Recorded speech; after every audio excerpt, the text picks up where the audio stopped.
What's up, guys? Today we have an awesome Eastfield wristwatch on the bench. I hope this thing can be fixed up. I grabbed it off of Facebook Marketplace, and the owner said, this is my father's watch, and he wore it every day for many years. And after his passing, I inherited it. And, I just want to give it to someone to, give it a second life and keep it from just sitting in a drawer rotting away. And I thought to myself, I think you're giving this to the perfect person. And so, we've got our work cut out for us here. It's pretty gross and green, and definitely in need of a cleaning at a minimum. But we're gonna strip this all the way down to its bare components and do the whole deal here. And yeah, taking those straps off, you can really see that green stuff's called verdigris. It's essentially oxidation from the brass. And over time, the oils from your skin and sweat, everything reacts with that brass, and you get this kind of green growth. And not inherently an issue. Apparently, it's toxic if you get it in your blood. So, yeah, it's kind of, I don't know, just clean it off your watch if you have a little bit on there. But it's okay, whatever. Now, if we open up the movement, everything actually looks really good. I'm impressed. Normally, when the crown is off like that, if someone continues to wear it, you get water and dust and dirt in there, and the movement can be really gross. So I'm really pleased. Nothing appears to be rusted out. We tried the dial and it's moving freely, which means the pivots aren't broken. I think we have a really good shot at getting this thing running. I'm excited. Now, this is Swiss made, and it's marked as Eastern Watch Co. And it's a 1 jewel unadjusted. Now, I've worked on lots of watches with no jewels and some with lots of jewels, but never a single jewel. So it's kind of kind of a funny thing, but let's get into it. Now, I'm going to try to keep this as original as possible, and we're going to obviously try to make it as functional and all that good stuff as possible. But I really like the aesthetic of this, and I think if we can just get it going, I'll be happy.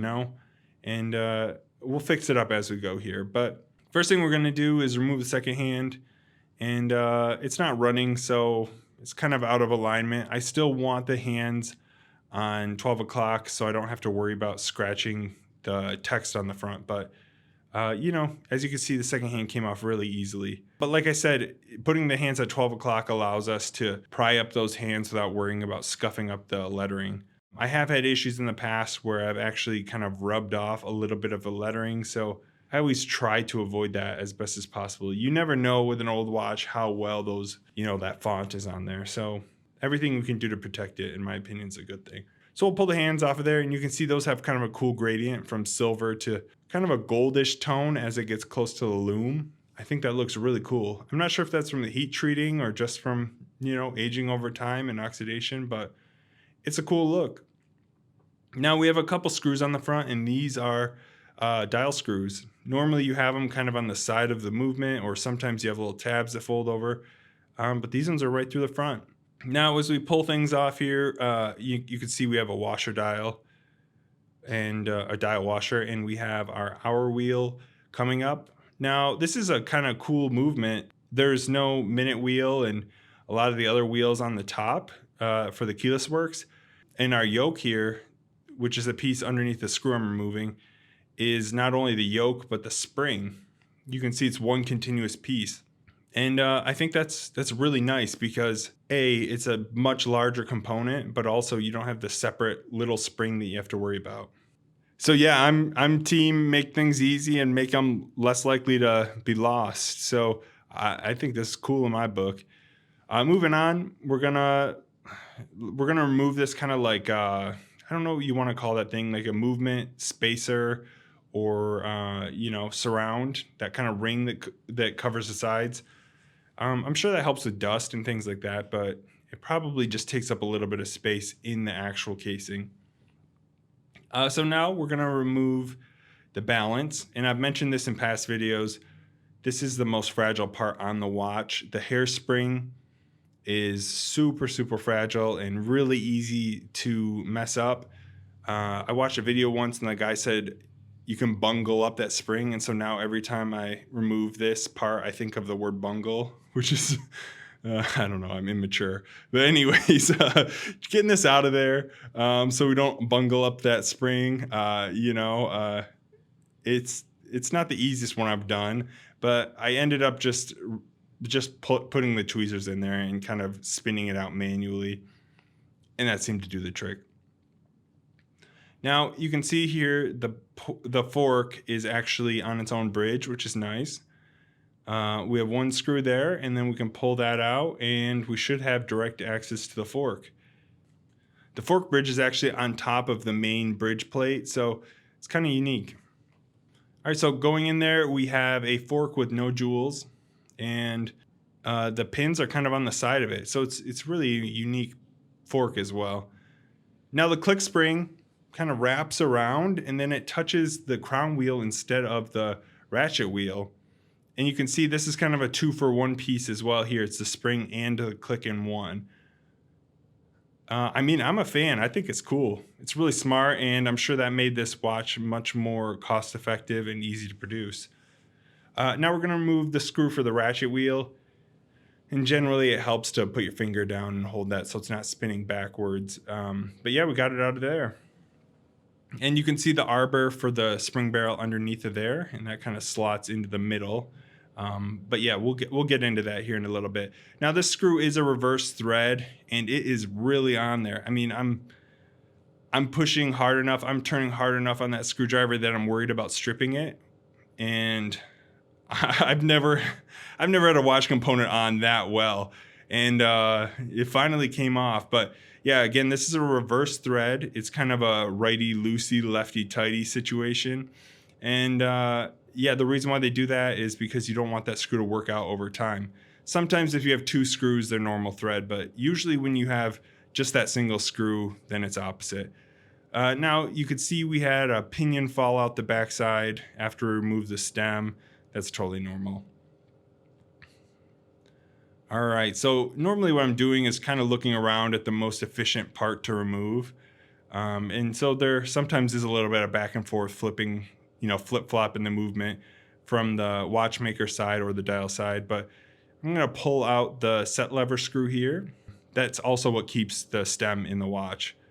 All right, so next we're going to remove the main bridge here. And this has a few screws, and some of them are kind of a multi-use screw. So we already removed one for the fork bridge, and that also holds this main plate down, or the bridge. And then we have 3 more screws. So we remove those, and now we have the bridge off, and you can see all the components there, all the train of wheels. We've got our spring barrel here, and it must have a gear on the bottom. Yeah, so we'll slide that out, and you can see there's a place for that smaller gear underneath that will set into that kind of divot there. And then you can actually see our train of wheels is kind of unique in that the larger wheel is underneath of the smaller wheels as you go. And normally it's kind of like a waterfall. It goes the opposite way, but this way we're kind of working our way upwards. You can see a screw there, just hanging out, having a good time. We must have lost it earlier. All right, so next you can see we have BFG 866 on the movement, and that's actually the caliber. And BFG made movements that you could purchase for your watch company. So you didn't have to make your own movement. You could actually purchase one of these and put it in, whatever you're designing, and that would save millions of dollars and improve the reliability overall of your watch, just by using a pre-made, well-known movement. And the nice thing about that is, lots of people know how to work on it and things like that. And you can actually go on eBay and search BFG in that code, and you can find other watches that have the exact same caliber. So if you liked this movement, you could actually find, this watch or other ones that have essentially the exact same teardown. So it's pretty cool. All right, we're going to open up the barrel, and you can see we have our spring and our arbor in there. And once you remove the arbor, which is kind of the center pivot, you can see our spring comes out pretty easily. I'm just using my tweezers and I'm running them around the edge there, and eventually we can get enough of the spring out that we can kind of work it back and forth between our fingertips, making sure to support that spring so it doesn't go flying. And yeah, this is kind of a cool process. And I always double check everything to make sure the spring's not broken, everything's where it needs to be. And you can see this is not an automatic watch. So there's actually kind of an index where it will stop the spring from winding up. And on that note, it's not possible to overwind a spring either. I've seen that in multiple eBay listings this week, and you can't really overwind a spring, but you can wind up a watch that doesn't run, and that will obviously not run. And then you'll get to the end, and you'll be like, "Yep, must be overwound," but that's not a thing. All right, we're moving on to the gasket here, and this is right on the back. Ooh, yeah, we got it out of there. Man, sometimes those things get stuck on so well. All right, now we're back to this green stuff, the verdigris. Now, this is easy to come off with just a little bit of pegwood. You can soak it, you can do whatever. I'm sure something like a paper towel will get it out of there, but I already have the pegwood handy, and it's just very satisfying to flake it off like that. You know what I'm saying? Let's get in there. Oh man. So if you have a watch at home, don't be afraid to do this. It's not going to hurt anything by taking it off, but it's just not good to leave it on there. And it's pretty common. We're cleaning it off, and oh man, look at that chunk. Oh man. I hope you guys aren't squeamish. All right, so moving on, we're going to take the crystal out of the casing here. And you can see it's just fit in there in that bezel with some friction. And we actually have a tool that we'll put that back in with. All right, so we're going to largely keep this crystal as original as possible. And we'll polish it up because I think that's kind of a cool thing. All right, we're going to put all of that in the ultrasonic cleaner with a little bit of water and dish detergent, and that will clean for 5 to 10 minutes. And then afterwards, we will dunk it all in isopropyl alcohol, and that will displace the water, and it will make sure that our parts will dry nice and easy.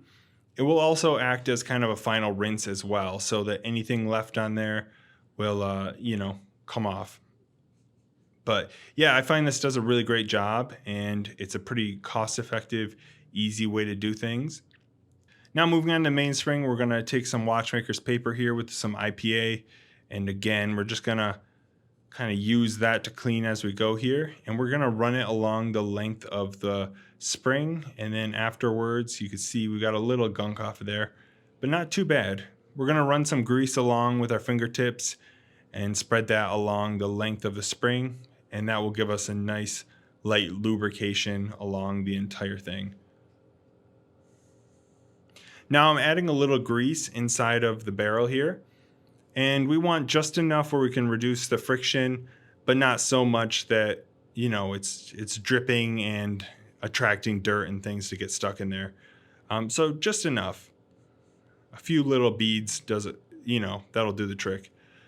All right, now running it in, there's a couple different ways. You can do it by hand like I'm showing here, or you can actually use a tool, a special tool that does it. I find this works pretty well, and it's not too bad. So I haven't really found the need to purchase the tool, but lots of people hate this step and love the tool. So you can do it really however you want. But doing it by hand is an option for sure. And it's not too bad. You can see everything kind of falls into place if you've done it right. And we're ready for the arbor. Now, putting in a little bit of grease on the top also helps because, of course, we're going to put on, the top of the case there, and that will help out. We're putting in the arbor in. Now, this one's kind of unique, and so remembering how it goes in is always a trick for me. So I usually dry fit it once and make sure everything lines up, and sometimes I have to flip it like you saw there, but it's all good. As long as everything goes together the way it should, no problem. So we're just going to give it a light press together. I don't really want to bend the exterior wheels there, the smaller wheels. So I'm not putting very much force on it, just enough to close it up. You could use, your thumbs or some tweezers to kind of pinch that down, but that worked out great, no problem. So Unfortunately, I don't have a holder that's this size. All of mine seem to be too small or too big, so we're just going to keep using this pad to hold everything together. It's generally easier if you have a movement holder, but this will work. No problem.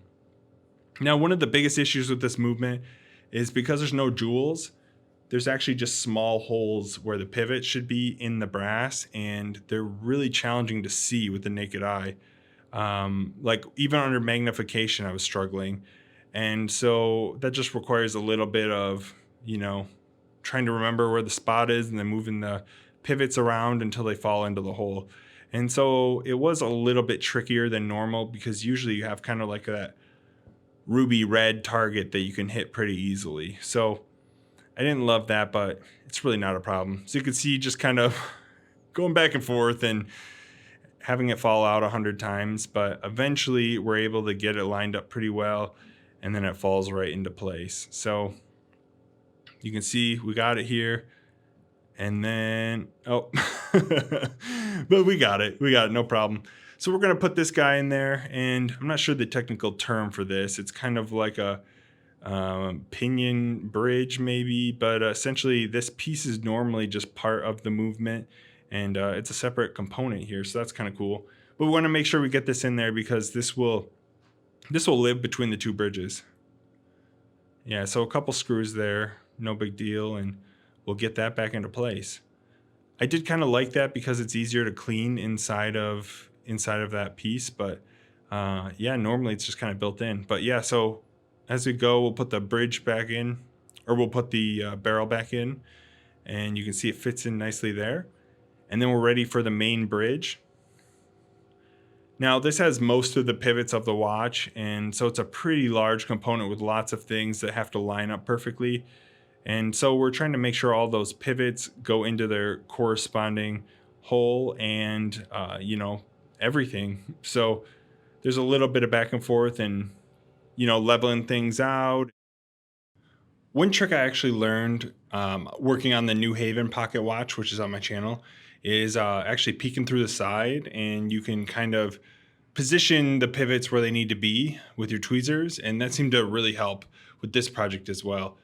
And then you can actually kind of engage the wheels and make sure they're moving freely. And so that tip in itself is really helpful for a movement like this. And so you can see I'm putting a screw down. This is actually where the balance will go, but I'm kind of temporarily placing everything together so that, I can keep working without it, without that bridge coming back off and requiring me to hold it, all that good stuff. So I'll pull those screws back off when it's time, and then I can, place the components there. All right, you can see I'm just running through the gears with my thumb on the barrel there, and you can see the escape wheels moving along. So we know everything's kind of running as it should. Now we're going to grease the arbor, and there's a spot where this ratchet wheel is rubbing, so I thought I'd better put a little bit of grease there just to help out. And then we're going to put the screw on there.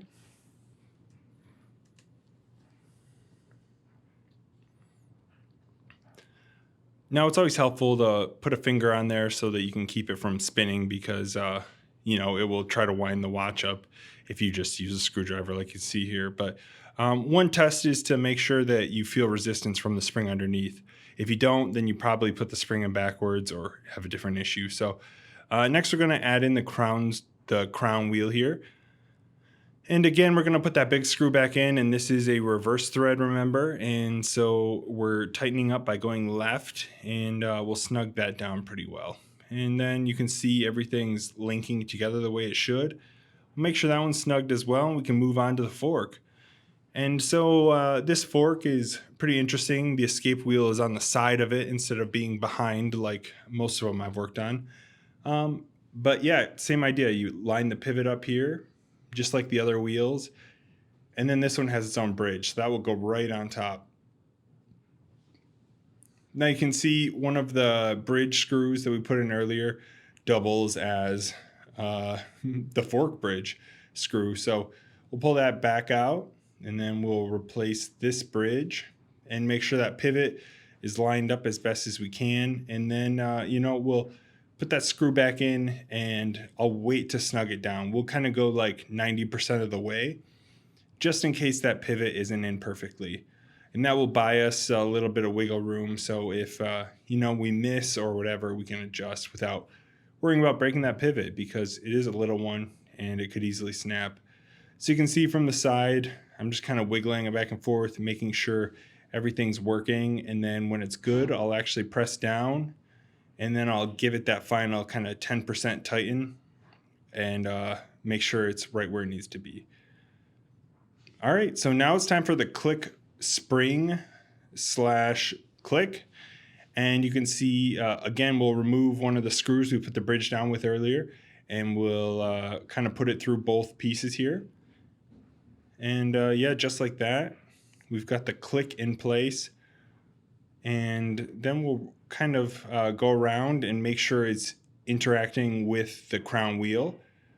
This one's kind of unique. Normally it actually touches the ratchet wheel, but it works the same way in any case. So this makes sure that you can go forward as you're winding the spring up, and that keeps the power in it.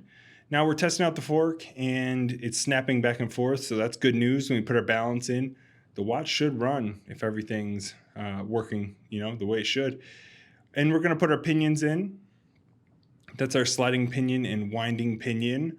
And those are important parts that allow us to actually, as we crank the crown, we either set the watch or wind it up. And then the yoke just kind of sets into place and screws down. We'll put our canyon pinion in the center, making sure to grease all this good stuff up. And then we'll put our hour wheel back on top. And it's pretty simple, this one. Now we're putting our setting lever in there, and this has a couple jobs. One is to make sure the stem doesn't fall out. And we'll tighten this one up from the underside. And then the other job is to actually click things back and forth so that you can either wind the watch or set the time. And so these components are pretty important. The watch would run without it, but it just wouldn't function the same if you didn't have these parts. All right, we're gonna put the balance back in, and you can see here, I'm setting it in place. And then what I'm actually gonna do is, using my tweezers, I am gonna make sure that the impulse fits into the fork. And I don't believe this has a jewel. I think it's just a little metal peg. But where the impulse jewel would be, we'll just kind of fit that into there. And then just like that, everything's assembled. All right, so the next thing we're going to do is actually open up the shock mount of the balance here. And this style is called a KIF, K-I-F, trier, meaning 3 points, or because it has 3 points. And this is pretty simple. We just rotate it out, and there's a couple little openings, and that allows us to pull it right out. Normally there's a cap jewel, but it has kind of a combo unit here that's kind of an all-in-one. And we're just going to drop that into what's called a 1-dip solution, and it's a solvent. And that just kind of breaks down any grease and grime that's on there, and gets it ready for some fresh stuff. And we're going to pull that out and put it on the watchmaker's paper. And this dries super, super quick. And then we're just going to lubricate this with a little fine viscosity oil. And this special watchmaker's oil will keep things lubricated for a while and running smoothly. We'll replace that jewel, the cap jewel, and then we will put our KIF spring back in, the KIF trier. And this shock spring, it kind of goes into, there's 3 little cutouts, and then a channel that runs around that silver part, the kind of surround, and that's called the chaton. And the small channel, those little points fit into. So your goal is to twist it so that those end up inside of that channel, which locks it into place. And just like that, we've got it. And they do make a tool for this, but I find the tweezers work great. And I have a few other methods I've researched and found out, so we'll try another one here as well. I do have a tool ordered, but it's taking quite a while to come, so I don't have it yet for this video. We'll repeat the process on the back side, or the dial side, I should say. And you can see this has a different type of jewel equivalent. This one's actually like a metal one. And so we'll do the same thing, rinse and repeat. We'll pull that out, and we'll get ready to dip it and lubricate it and put it back in. So same thing as before. Again, line it up, and you can kind of see there's three little carved out areas where those fit right into. And then we're going to use a piece of pegwood with the end kind of flattened out and hollowed out in the middle. And so it should fit into that space and allow us to easily twist it into place. Now, I didn't have the best luck, and it did go flying on me, as you can see there. Luckily, it didn't go very far. But on the next time around here, I think we have better luck, and there we go. Yeah, so that worked out great. So both techniques are viable, and they also make a tool for it. All right, moving on, we're just going to lubricate all of the pivots. And again, we're just less is best here. We're not going to do too much because you definitely don't want to be attracting dust and dirt and anything else that enters into the watch. You just want just enough here. And we're going to try the balance, and it doesn't seem to be running here. And so usually what I like to try out is, making sure, do we have wind in the watch? Is there power in the spring? Is everything acting the way it should? We're kind of going around and guessing, checking here, and still no dice, right? And so there's lots of things that could be happening, but what I found in this case is, remember that really stubborn screw there? Once I tightened that down a bit more, it seemed like that helped. And I don't know why it needs to be quite that screwed in, but you know what? Afterwards it ran. Seeing that balance move back and forth is, just such a beautiful thing. Yeah, that looks great. And you can see the fork going back and forth, impulsing the balance, that little flywheel kicking it back and forth. So that's a beautiful thing to see. Now we're gonna put the dial back on, and you can see there's just a couple tiny screws here, and these are they're kind of tricky to put in just because they're so small, And then you have to be careful because if you slip, of course, you risk scratching the dial. So nothing too complex, just again, a really, really quite a small screw there. And then we're going to replace the hands here. And so we're putting one at 12 o'clock. This is the hour hand, putting it at 12 o'clock.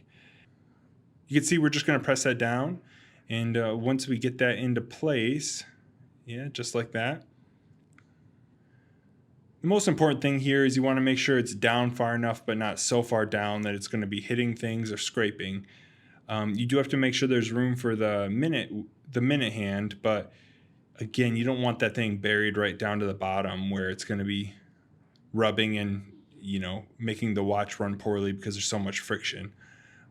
So we're going to place the minute hand up to the 12 o'clock position here again, and that's important because we want the hands to line up with the 12 at each hour. And so if you put that at a different minute mark, then of course it wouldn't do so. And it'd make it really challenging to read too. So putting that on there, everything looks good. Again, you want it on there deep enough that it's not going to come off or cause any issues, but not so deep that everything's binding up. All right, moving on, we're going to put on the second hand and see what we got going here. Is it going to run or not? And there we go. Just like that, success. Everything's running like it should here. And that second hand is sweeping along nicely. All right, now that the movement's running the way it should, we're going to move on to casing everything up. So you can see here, our case looks great. And it cleaned up super nicely. Remember, it was all green before and kind of gross. Now it looks fantastic. But first, we need to get our crystal cleaned up. And again, if you remember, I said I wanted to get this original one back onto the watch, but a little bit clearer.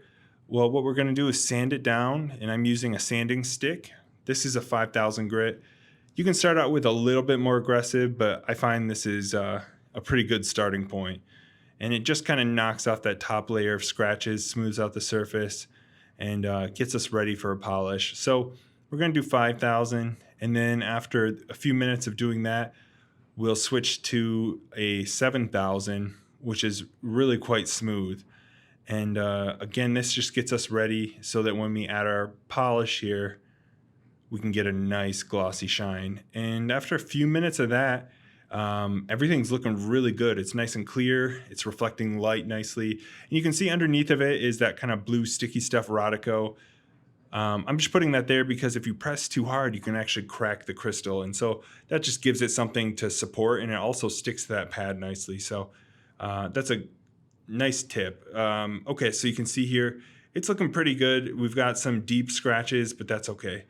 I'm gonna work on that a few more minutes, and then afterwards, I have my crystal press tool, and what this does is it actually pushes pressure downwards from the top and then upwards from the bottom, and that kind of bows the crystal out, which decreases the diameter just enough that we'll be able to get it back. We'll be able to get it back into the case. And so what this involves is kind of cranking it down slowly until it's just bent enough that it fits into there nicely, and then you release the pressure, and then that allows a crystal to be pressed into place nicely. And yeah, once that's done, we can regulate the watch. And I was able to get this down to being plus or minus a couple seconds a day. And the beat error wasn't great. It was about at zero point 0.7, which is not the best, but you could go back and forth with things, adjusting the balance, collet, and all that good stuff. But for a watch like this, I think that's fine for me. I'm not worried about it getting right at zero. This isn't exactly a Rolex, but we want to get close. And this thing looks great. We're gonna put the original strap back on. Now, I didn't do a ton to clean up the strap. It did have tears in it, and I think you could repair those if you really wanted to. But for me, I don't really want to risk it because there's nothing worse than walking around and then your watch falls on the ground and something breaks because you had a old strap. So just for demonstrations today, we put that one back on, and I think it looks really great. This watch came out so nice. You can see that crystal after polishing it and buffing it. It looks pretty fantastic. It's not perfect, but it looks really nice. And the case looks fantastic as well, considering what that looked like. So I think this thing looks really, really great, all considering. And it's running fantastic, really has no issues. We did have to replace a crown also, which I didn't show here, but that's a really easy job. They just screw right on. But yeah, so man, this thing came out super, super nice. And I'm glad we put the effort into it because I think this is a really sharp watch. It makes me want to go fly fishing or something, And it has the indices are cool, the numbers are cool. It's a really neat watch, and I think the patina is fantastic. Yeah, so I really appreciate you guys following along on this journey as I fix up this watch, and I think the owner would have been proud to see his watch looking like new again. So thanks so much for tuning in for this watch restoration of this Eastfield wristwatch, and I think it came out awesome, and I really appreciate you guys watching to this point. Make sure to hit the like and subscribe, all that good stuff if you liked what you saw. Drop any comments or feedback below, and we'll see you next time. See ya.